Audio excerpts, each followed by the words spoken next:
Quelle stratégie pour permettre à l'Afrique de tirer meilleur parti des contrats miniers et pétroliers?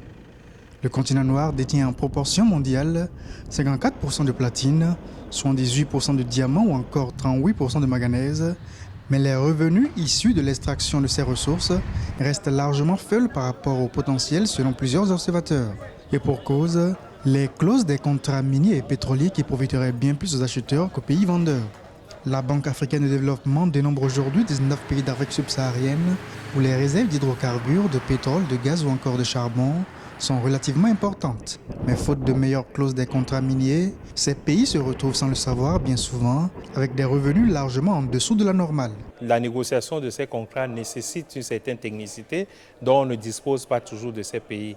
Alors les institutions comme la Banque africaine de développement ont mis en place des dispositifs spécifiques pour accompagner les pays à négocier ces contrats, pour accompagner les pays à faire une relecture même des contrats déjà négociés pour voir s'ils peuvent être mieux et davantage négociés. Aujourd'hui, on a en place à la Banque africaine de développement une facilité africaine de soutien juridique qui donne la matière technique aux experts nationaux impliqués dans la négociation de contrats.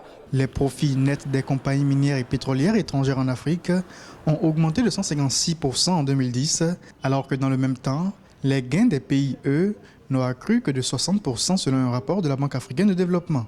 Afin de trouver une solution au problème et permettre au continent de bénéficier pleinement de ses ressources, il faudrait, selon certains analystes, accorder une attention particulière à la formation des cadres et techniciens exerçant dans le secteur minier. Cette question est assez complexe parce qu'évidemment, il y a d'abord ce problème de ressources humaines et aussi un autre défi, c'était aussi la connaissance du potentiel des ressources naturelles en Afrique.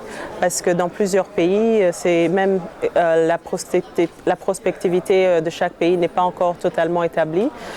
Comme dans le cas est en Mauritanie, il y a toujours des forages et qu'il y a une très petite partie du pays qui est connue, une partie du sous-sol. Le secteur extractif africain doit aujourd'hui faire face à plusieurs défis. Il s'agit de privilégier la coordination, surtout au niveau régional. Ceci permettra une harmonisation des prix. Il faudra également une plus grande transparence au niveau des contrats signés avec les investisseurs étrangers ou nationaux.